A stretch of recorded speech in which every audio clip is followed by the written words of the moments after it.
Hello there! So here's Chrissy Boy again in his living room, struggling with the autofocus on the camera. Every time I move it does something. I think it tries to focus on me.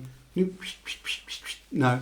Oh, there, moved a bit. I mean, it changes colour, it moves about. I've decided my webcam is a living entity with its own mind, so hopefully it'll behave today. Who knows? When I started this channel, the idea, or one of the ideas that I had in my head, was to share some ideas from Understanding Teenagers, which is the book that I hold up or show you in many of these clips.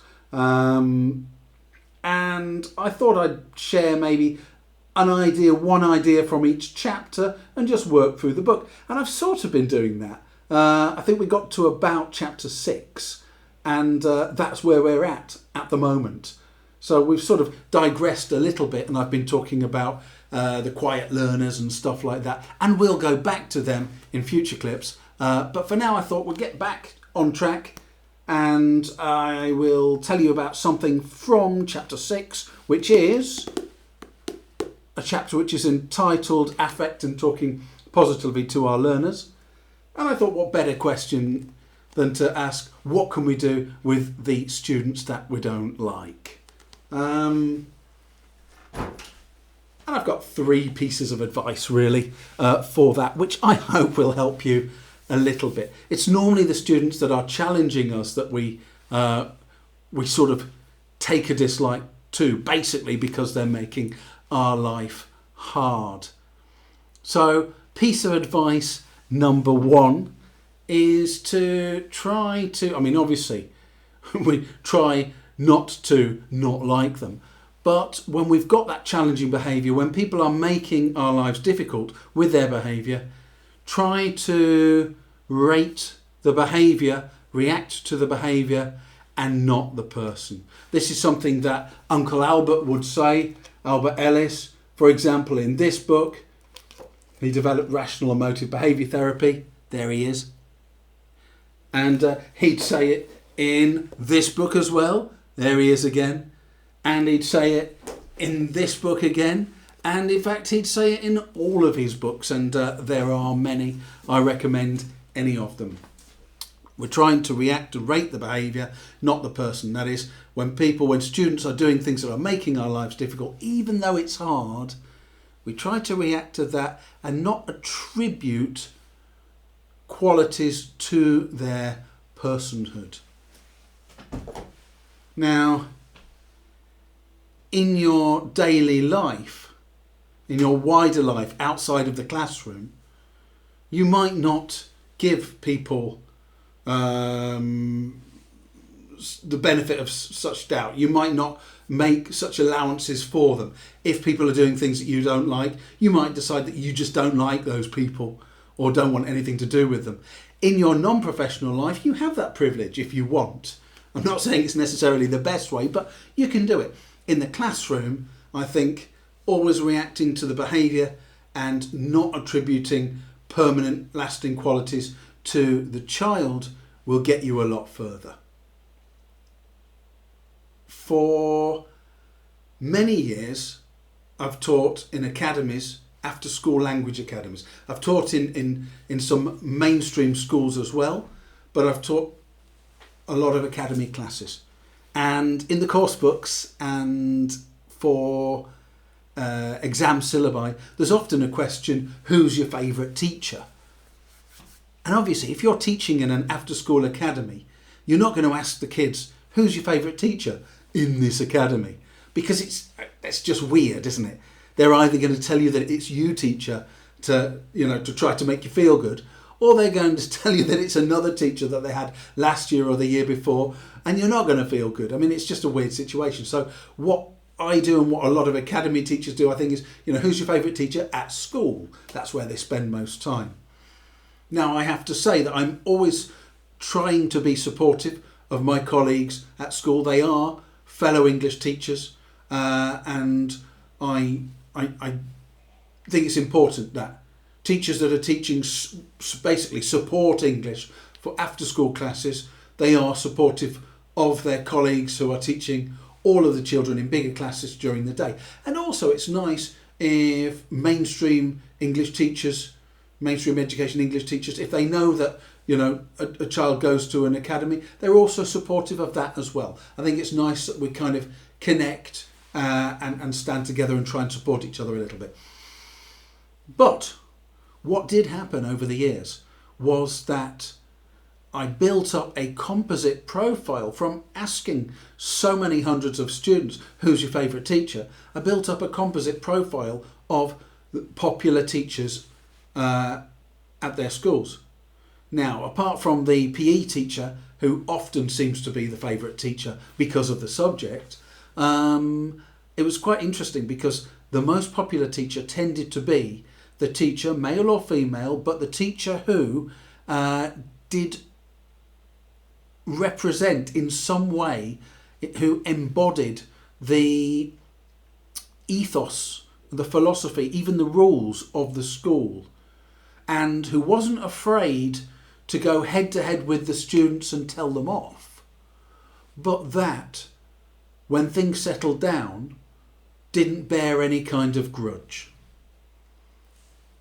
And in fact, asking them who the most popular teacher was sort of always tended to lead on to who was a teacher they didn't like. And this was quite interesting because when we did talk about this, it always seemed to be the teacher who bore them a grudge. The sort of teacher that if you fell foul of this teacher, they would take a dislike to you forever, and that it was irredeemable. There was no way back. In Spanish, they've got an expression, me tiene manía. It's like, they've got it in for me. That teacher hates my guts. That was the teacher that they didn't like. Regardless of teaching style, regardless of personality, it was the teacher that bore a grudge, and that once they decided that you were not a good student or they didn't like you, that was it. And it's interesting.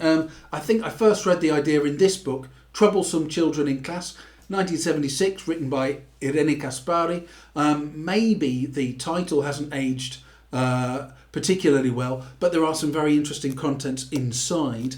And she mentions the fact that a student's prime concern is, first of all, whether the teacher likes them. It's the only adult in the room. I think sometimes they don't even get that far. Sometimes their first concern is, does the teacher hate me or not? And that is what we want to reassure them of. So there are two things that we can do to reassure our students.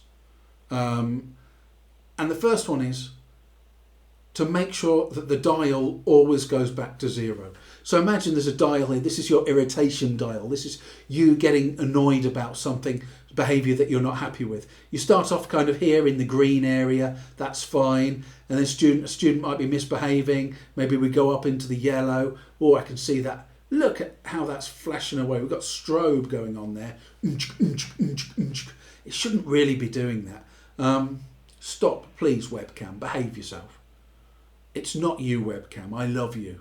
It's your behaviour. So we've got the green, and then the behaviour is changing. You know, we're going up into the yellow, into the orange. Teachers getting quite annoyed. Into the red. We've got real bad behaviour here, and we're having to tell people off and give them space to make other decisions. Stuff like that. My point is, though, that if you do need to go head to head with a student and tell them off, if you get into a confrontation, whatever, if you get angry, whatever, afterwards the dial needs to go back to zero. You need to reset. You need to treat that student like a human being neutrally again. So another day, it's another day, they've got another chance. And that's the important thing, that the dial always goes back to zero. It might be tempting just to remember what they did. Remember they misbehaved. Oh, they're a bad one. But no, just back to neutrality. It gives them another chance, and it gives them a chance to reset. That's the first thing. The second thing is we can drop in. It was another therapist, Carl Rogers, in person-centred therapy, counselling, that I think coined the phrase unconditional positive regard. I mean, I don't know if my positive regard is completely unconditional, but I try to give my students positive regard, and especially with students who are challenging you and who you might feel, you might feel the darkness in there calling you, you don't like this student. I like to drop in a little sign. I'd say, Michael, my friend, could you come and sit over here for a while, please? And we've just dropped in my friend there. Patricia, you're a wonderful person, but you'd be even more wonderful if you actually started the exercise.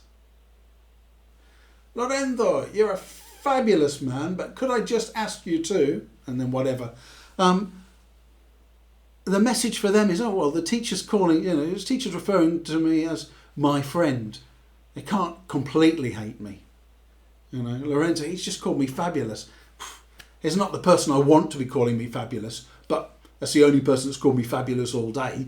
And my point is that it's very difficult to really take a dislike to somebody when you're actually saying nice things about them, when you're saying affable and positive things about them. So that's why I recommend that. It's not exactly being false, it's you getting your head travelling in a more positive direction. And I can give you a more extreme example of that, one that's worked for me in the past. If you've had to take a student out, if you've had to take them out of the classroom, for example, to the secretary, to the administrator, to head of department, whoever's in charge of the students who need time out of class. Obviously, at the point where you're taking a student out, you are hopping mad yourself. Maybe, the blood has drained from your lips and your peripheral vision has gone cloudy and that. But you don't want to convey that to your colleague, because they're going to worry more about you than they are about the misbehaving child next to you. So we can say, hello, this is Pablo.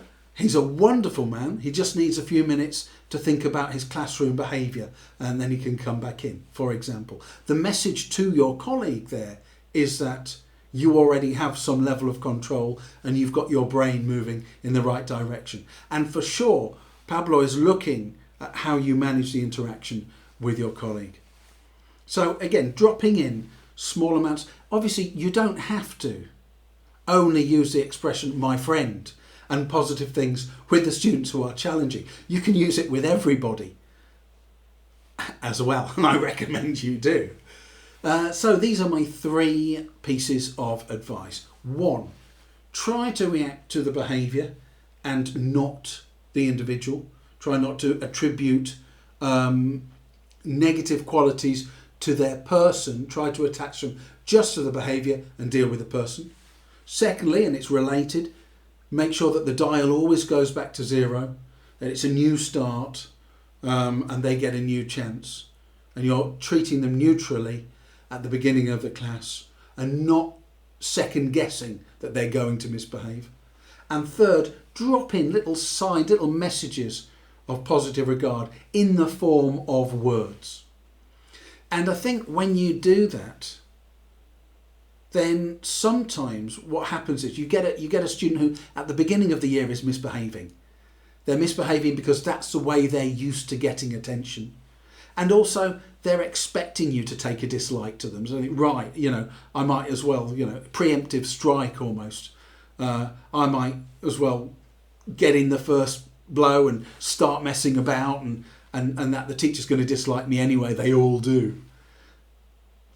If you don't take the bait, if they see that you don't automatically label them as the naughty one, and you're just dealing with the behaviour and you're treating them like a human being in between them being naughty, then what happens is, first of all, they'll maybe double down on their efforts and really try to get you to dislike them. You get that. And it doesn't mean that you can't react to that negative behaviour or that misbehaviour. Of course you have to deal with it, but in the most neutral way that you can. And what happens is, often sort of halfway or 2/3 of the way through the year, they just give up. It's like, okay, this teacher is not going to hate me whatever I do. And I've been pretty bad and I know that deep down. But they haven't taken a dislike to me. They've taken the misbehaviour I've dished out They've soaked it up and they're still treating me like a human being and giving me chances. And they just give up. And there you experience a shift in behaviour and a shift in attitude. That's happened to me many times over the years. It doesn't always happen, but it does often happen. And when it does, that is quite a beautiful thing. So, my friends, thanks for staying with me. Thanks for listening. Thanks for putting up with the weird things that my camera does occasionally. And I look forward to seeing you in the next clip. Strength and energy with your teaching.